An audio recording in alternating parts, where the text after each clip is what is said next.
Hello everyone, welcome to CP classes. तो आज हम डिस्कस करेंगे न्यू अकाउंट सेटलमेंट सिस्टम। तो security exchange board of India, जिसको हम सेबी बोलते हैं, उसने कुछ रेगुलेशंस जो हैं वो इम्प्लीमेंट करने की बात की थी, जो कि जुलाई में उन्होंने ऑर्डर्स पास किए थे, बट अब वो अक्टूबर से फाइनली इम्प्लीमेंट होने वाली है। सो दिस सेटलमेंट या अकाउंट न्यू सेटलमेंट जो है सिस्टम हमारे अकाउंट्स का, that is with respect to trading, यानी कि जो स्टॉक मार्केट में इन्वेस्ट करते हैं। सो लेट्स गेट स्टार्टेड कि स्टॉक ब्रोकिंग इंडस्ट्री के लिए securities exchange board of India ने नई गाइडलाइंस जुलाई में इशू की थी, जो कि इफेक्टिव होंगी फ्रॉम अक्टूबर। तो एक्चुअली में क्या कह रहा है कि सेटलमेंट ऑफ अकाउंट्स होंगी मंथली या क्वार्टरली बेसिस पे।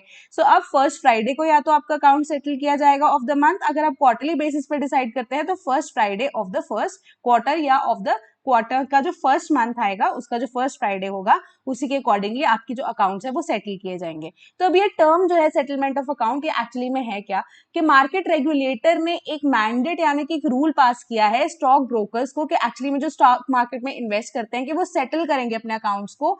क्या इसका मीनिंग क्या है इस वर्ड का, कि ट्रांसफर करेंगे जो क्रेडिट बैलेंस उनका ट्रेडिंग अकाउंट में पड़ा है टू द बैंक अकाउंट।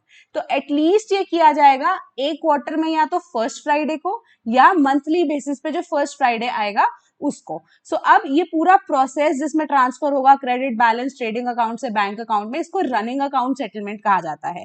तो अब funds are transferred back to the primary bank account. तो जो प्राइमरी बैंक अकाउंट है वो कौन सा अकाउंट होगा, जो कि ट्रेडिंग अकाउंट से लिंक होगा। So first Friday of the quarter और ऑफ द मंथ अकॉर्डिंगली जो भी कस्टमर सिलेक्ट करेगा।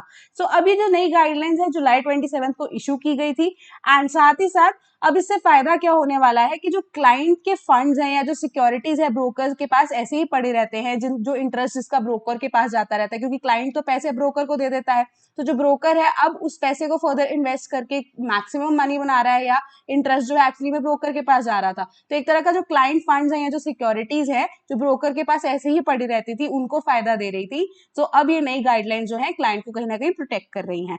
सो अगेन एक रेपिटेशन है कि first Friday of the quarter या मंथली सेटलमेंट प्रोसेस भी हो सकता है, क्वार्टरली सेटलमेंट प्रोसेस भी हो सकता है, तो first Friday of every month ये होगा। तो अब एक्चुअली में कंसर्न्स क्या है कि क्वार्टरली बेसिस पे जब हम बात करें तो एक साल में 4 क्वार्टर्स होते हैं ना, 3-3 मंथ्स के जब हम बात करें, तो ऐसा ही हमारा फोर्थ क्वार्टर स्टार्ट होने वाला है अक्टूबर में। तो फर्स्ट फ्राइडे कब होगा, अक्टूबर 7 को। तो एक तरह का चैलेंज होगा for the industry as a whole, क्योंकि एक तरह से तो नई रेगुलेशंस है वो भी लागू की जा रही है। पहली चीज तो उसको समझने में ही थोड़ा टाइम लग जाएगा। इसके अलावा जो ब्रोकर्स जिनके पास वो पैसा पड़ा रहता है क्लाइंट का या कस्टमर का, वो आगे उसे फर्दर इन्वेस्ट कर देते हैं। तो अब वो जो पैसा ब्रोकर्स ने कस्टमर से लिया हुआ है वो तो उन्हें वापस देना ही है, क्योंकि अब कस्टमर के अकाउंट में बैंक अकाउंट में वो पैसा वापस जाने वाला है। तो ऑर्गेनाइज करना कैश जो है ब्रोकर्स के लिए इस वक्त थोड़ा सा डिफिकल्ट हो जाएगा। सो इससे क्या प्रॉब्लम होगी कि डिक्लाइन होगी volume in the following trading session, क्योंकि पैसा वापस से इन्वेस्टर के अकाउंट में जा रहा है, तो डिक्लाइन होगा इन द ट्रेडिंग सेशन, यानी कि इन्वेस्टमेंट उस दिन की कम हो जाएगी। सो इसके अलावा जब हम इम्पैक्ट की बात करें ट्रेडर्स या इन्वेस्टर्स के ऊपर, तो बेसिकली इन्वेस्टर को प्रोटेक्ट करने के लिए चीज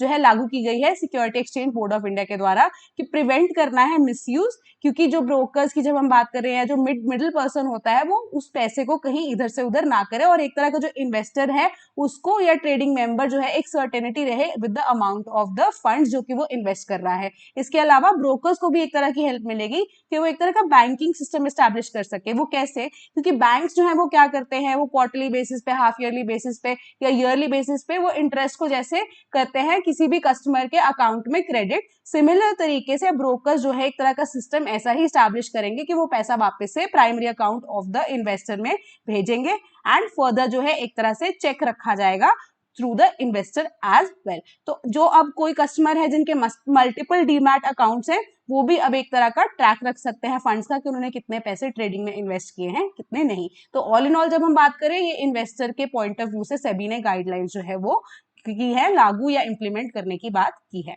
सो आज के लिए इतना ही। Thank you so much.